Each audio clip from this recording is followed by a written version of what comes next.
के साथ ही इसका समापन करेंगे। संक्षेप में और भी थोड़े से दूसरे कारण को मैं थोड़ा कल बताऊंगा आप लोगों को, थोड़ा विशद है। म्लेच्छ शासन काल है, मुसलमानों का शासन के विषय में थोड़ा विशद वर्णन करना पड़ेगा। समय कम है, इसलिए या तो फिर कर ही दूं, तो कल मैं थोड़ा बचेगा उसके बारे में बताऊंगा। लेकिन कल साहब का प्राकट्य करना है ना? हाँ। प्यारे हंसजनों, आपको एक बात बताऊं, आप ध्यान से सुनना। ये भारत देश बड़ा सुंदर देश है, और इस सुंदर होने के कारण ही सबकी नियत खोट हुई। सबको लालच आया कि भारत को लूट लें, भारत को, हिंदुस्तान को कब्जा कर लें, आर्यावर्त को कब्जा कर लें। कौन नहीं आया बताओ? या यूनान से आए, यूनानी आए, जिसके बारे में बता रहा था सिकंदर। यूनानी आए, शक आए, हूण आए, कुषाण आए, अरब ईरानी आए, तुर्क आए, अफगान आए। कौन नहीं आया बताओ? सब आए और सबने लूटा इस देश को। मैं आपको थोड़ा सा वर्णन इसका बताऊं। 356 ईसा पूर्व, 2000 चल रहा है ना, अभी 1900 है ना?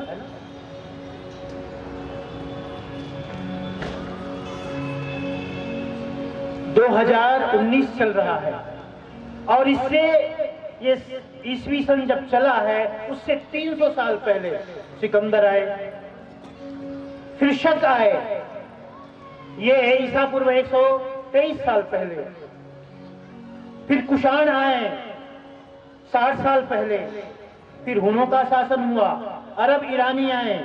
अरब ईरानी कौन? जो ये सिंध के राजा था दाहिर, है ना, मोहम्मद बिन कासिम। सबसे पहले हिंदुस्तान में कोई मुसलमान शासक आया, उसका नाम था मोहम्मद बिन कासिम। मात्र 17 वर्ष की उम्र में आया।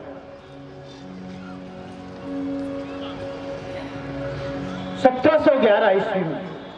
उसके बाद महमूद गजनवी आए, और उस महमूद गजनवी ने 17 बार आक्रमण किया, है ना? 17 बार किसको लूटा था जानते हो? हाँ, सोमनाथ मंदिर को।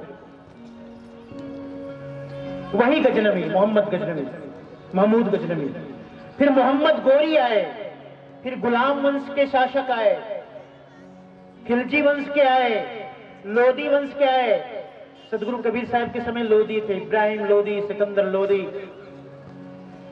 फिर मुगल आए, मुगल शासक, अफगान और मुगल। फिर ब्रिटिश राज आए 1600 के बाद। लेकिन जो भी ये विदेशी शासक थे, सबने यहां रहने वाली जो आर्य प्रजा थी सबको पीड़ित किया, सबका अपमान किया, सबको अपमानित किया, दुखी किया। प्यारे हंसजनों, इस देश को, ये देश कहलाता है भारत, क्योंकि यह भारत जो देश है वो भरत खंड में है। आगे आता है प्रसंग में कि 7 द्वीप 9 खंड में सोहम सत्य कबीर, कहते ना, 7 द्वीप 9 खंड, सप्त सिंधु, 7 लोक, 7 पाताल, इसकी चर्चा आती। 7 द्वीप कौन कौन से पता है आपको? 7 द्वीप हैं जम्बू द्वीप, प्लक्ष द्वीप, सालमली द्वीप, कुश द्वीप, क्रौंच, साक और पुष्कर। ये 7 द्वीप हैं। और हम जो आजकल किताबों में पढ़ते हैं वो दूसरी तरह से पढ़ते हैं। एशिया है, यूरोप है, अफ्रीका है, साउथ अमेरिका है ना, दक्षिणी अमेरिका, उत्तरी अमेरिका, इस रूप में पढ़ते हैं। लेकिन पहले इस तरह विभाजन किया गया था पूरी दुनिया का, जम्बू द्वीप, प्लक्ष द्वीप, सालमली द्वीप, कुश द्वीप, क्रौंच, शाग द्वीप और पुष्कर द्वीप। तो जम्बू द्वीप के अंतर्गत यूरेशिया आता था, यूरोप और एशिया। प्लक्ष द्वीप के अंतर्गत जापान, ग्रीनलैंड और ब्रिटेन। सालमली द्वीप के अंतर्गत उत्तरी अमेरिका। कुश द्वीप के अंतर्गत अफ्रीका। क्रौंच द्वीप के अंतर्गत दक्षिणी अमेरिका। शाग द्वीप के अंतर्गत ऑस्ट्रेलिया और पुष्कर द्वीप के अंतर्गत अंटार्कटिका। ये 7 द्वीप। 9 खंड कौन कौन से? 9 खंड: इंद्रखंड, नागखंड, वारुण खंड, गभस्ती खंड, ताम्रखंड, ब्रह्मखंड, भरत खंड, जहां के हम वासी, जम्बू द्वीप और भरत खंड। क्योंकि जम्बू द्वीप में यूरोप और एशिया दोनों आता है, अभी मैंने बताया, और हम एशिया, भारत देश एशिया के अंतर्गत आता है। जम्बू द्वीप और भरत खंड। तो भरत खंड, सौम्य खंड और कसेरू खंड, 9 खंड।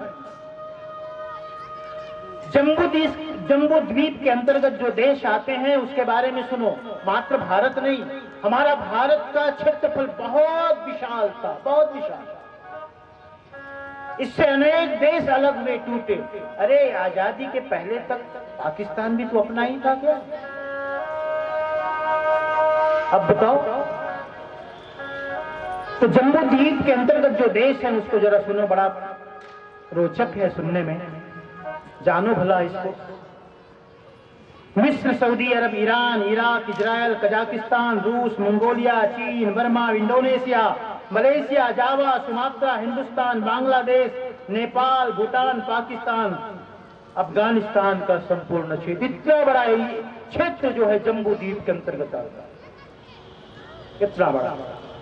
और भरत खंड के अंतर्गत आता था हिंदू कुश। हिंदू कुश पर्वत है पाकिस्तान और अफगानिस्तान को जोड़ने वाला, है ना। अभी उससे शायद उस क्षेत्र को खैर पख्तूनवा ऐसा कुछ कहते हैं, हिंदू कुश। वहां से लेकर के अरुणाचल तक देखो, और कश्मीर से कन्याकुमारी, कितना बड़ा क्षेत्र था भरत खंड का। तो भरत खंड के अंतर्गत जो देश आते थे उसे भी सुन लो। जम्बू द्वीप के अंतर्गत जो आए देश उसे भी आपने सुना।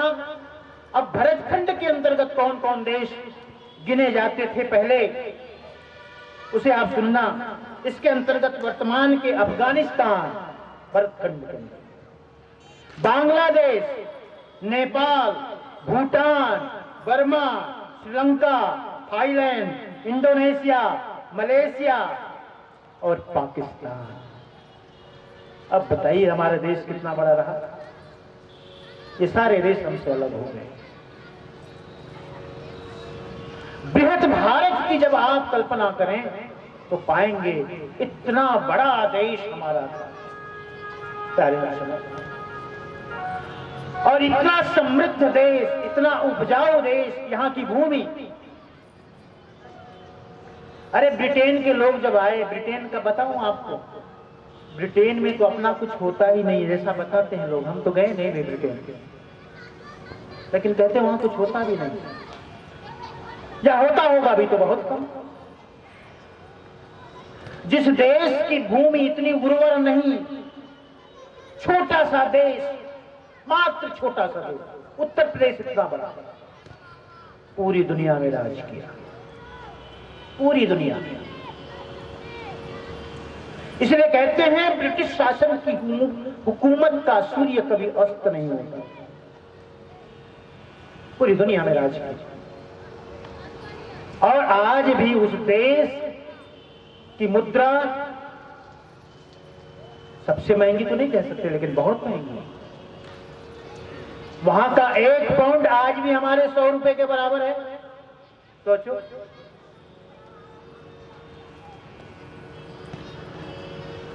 वहां का 1 पाउंड हमारे 100 रुपए के बराबर है। आप 100 रुपए चढ़ाते हो, वो 1 रुपया चढ़ाता है। अक्सर हमारे संत लोग कहते हैं साहब विदेश जाइए, बहुत पैसा है। पैसा बहुत पैसा है ऐसा कुछ नहीं है। वहां का भगत भी आपकी तरह 100 रुपये चढ़ाता है, लेकिन वो यहां आकर के कितना हो जाता है? वो 100 रुपये हो तो 10,000 के बराबर। वो मात्र 100 दे रहा है, लेकिन यहाँ का वो 10,000 होगा। वो ऐसे निकाला जैसे 100 रुपये चढ़ाते हो, ले साहब आपको लगेगा 10,000 दे रहा है, वो मात्र 100 चढ़ाएगा। प्यारे हंसजनों, इसलिए मैंने कहा विदेशियों का आक्रमण इस देश में इसलिए बार बार हुआ, सदियों से हुआ कि ये देश बहुत समृद्ध है। 6 ऋतुएं और कहीं नहीं मिलेंगी भारत के अतिरिक्त, बता दूं ये भी। 6 ऋतुएं सिर्फ इसी देश में हैं और कहीं नहीं है। जिस ब्रिटेन की मैं बात कर रहा हूं वहां भी नहीं है। कहते वहां तो बारिश हमेशा होती रहती, तो बारिश कोई ऋतु थोड़ी हुई, हमेशा हो रही, तो उसको क्या दिन हो गए भाई, रोज की बात है। और ठंडी इतनी पड़ती है कि हमारे जो प्रवासी भारतीय हैं वो ठंडी के दिनों में भारत आ जाते हैं। साहब ठंडी सही नहीं जाती वहां। अब बताइए प्यारे हंसजनों, इसीलिए इसको सोने का चिड़िया कहा जाता है इस देश को, क्योंकि बहुत ही उर्वर भूमि है। यहाँ की धरती बहुत उर्वर। जो भी विदेशी मुस्लिम शासक आए, तुर्क आए, यमन आए, अरब आए, ईरानी आए, अफगानी आए, सबका एक ही उद्देश्य था। कहते थे, क्या कहते थे कि यहाँ की जो हिंदू प्रजा है उसको इस्लाम धर्म में शामिल करना, और यहाँ के जो सोना है, चांदी है, हीरे जवाहरात है, अन्न है, मसाले हैं, सबको लूट करके ले जाना। बस 2 काम के लिए आते थे। यहाँ की संपदा को लूटने के लिए और आर्य प्रजा को मुसलमान बनाने के लिए। बताइए प्यारे हंसजनों, इसीलिए साहब कहते हैं दूसरा कारण, म्लेच्छ शासन काले तू सताम अत्यंत पीडनात् दुखाग्ने सिद्धि महात्म्यम आच्छन्नत्वनंच द्वितीयकम। यवनों के राजसत्ता काल में हिंदू समाज अति पीड़ित होने से उनके हृदय में दुखाग्नि प्रज्वलित हो गई थी। उस दुख रूप अग्नि को अपने सिद्ध चमत्कारों से शांत और शीतल करने के लिए, अपने अमृत रूपी उपदेशों के द्वारा उसे शांत और धीर बनाने के लिए सदगुरु का अवतरण हुआ। ब्रह्मलीन स्वामी कहते हैं इस साहिब के अवतरण का दूसरा कारण। समय हो गया है, एक एक लाइन में सब कहता जाऊं, उसके बाद कल थोड़ा सा और कहेंगे इस बारे में। तीसरा कारण उन्होंने कहा कि धर्मदास साहब को 42 वंश का आशीर्वाद देना, शिष्य बनाकर 42 वंश की स्थापना, योग्य शिष्यों का निर्माण, क्योंकि सत्यपुरुष के अंश और उनका वंश है ना, इन्हीं से जीवों का कल्याण होगा। और इस पर कल और बताएंगे। बहुत से ऐसे हो भी सकते हैं जो कहेंगे साहब कोई जरूरी है क्या, तो इस बारे में कल बात करेंगे। लेकिन तीसरा कारण ब्रह्मलीन स्वामी कहते हैं कि धर्मदास साहब को वंश 42 की स्थापना का आशीर्वाद देना, योग्य शिष्यों का निर्माण करना। तीसरा कारण वैष्णव धर्म, चौथा कारण वैष्णव धर्म को अच्छी तरह से पुष्ट करना, क्योंकि नाथ योगियों का बड़ा उस समय नाथ योगियों का बड़ा आतंक था। समझो, अपने सिद्धि चमत्कारों से वैष्णव संतों को परास्त करते थे और उनकी कंठी छीन लेते थे, तिलक चाट जाते थे, उनका बाना ले लेते थे। और आप बताओ, आपकी पहचान कोई छीने, इससे बड़ा कोई अपमान हो सकता है? तो वैष्णव धर्म को अच्छी तरह से परिपुष्ट करने के लिए साहब का आने का उद्देश्य हुआ। चौथा कारण गिनाया गया यहाँ पर। पांचवा कारण जो सुदर्शन था, सुपथ सुदर्शन, उनको उन्होंने वचन दिया था कि मैं तुम्हारे माता पिता को मुक्ति दूंगा, मोक्ष दूंगा। उस पालन के लिए उन्हें आना पड़ा। यह 5वां कारण था। और सुपथ सुदर्शन के माता पिता को आत्मघात यानी आत्महत्या करने के लिए रोकना भी एक उद्देश्य था साहेब के आने का। यह 6ठा कारण हुआ। कमाल और कमाली को पूर्व जन्म में वचन दिया था साहेब ने कि मैं तुम्हें पुनः दर्शन दे करके तुम्हें मुक्ति दूंगा, सद्गति दूंगा। तो यह साहेब के आने का 7वां कारण और अंतिम कारण था साहेब के आने का। वो जानते हो क्या? मगहर स्थान के प्रति ऐसी मान्यता है कि वहां जो भी कोई मरता है वो खर योनि यानी गधे योनि में जाता है। इस भ्रांति को मिटाने के लिए सदगुरु इस संसार में आए। तो कल इस पर थोड़ी और चर्चा करके सदगुरु का प्राकट्य करेंगे। और प्राकट्य के बाद निरुनिमा का प्रसंग, जिसे इस ग्रंथ में गौरी शंकर और सरस्वती के रूप में निरूपित किया गया है। गौरी शंकर और सरस्वती कैसे नीरू और नीमा बने, इसकी भी कहानी और प्रसंग इसमें है। रामानंद स्वामी से साहेब कैसे मिलते हैं और किन कारणों से उन्हें गुरु रूप में स्वीकार करना पड़ा, ये और प्रसंग भी हैं। इन पर आपको कल बताया जाएगा। तो आज यहीं पर कथा को विराम दिया जाता है।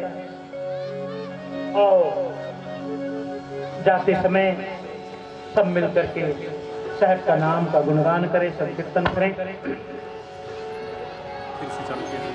जय करुणामय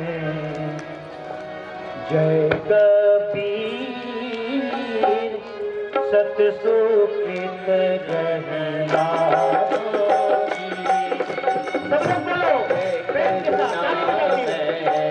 जय कबीर सत सुकृत गहना।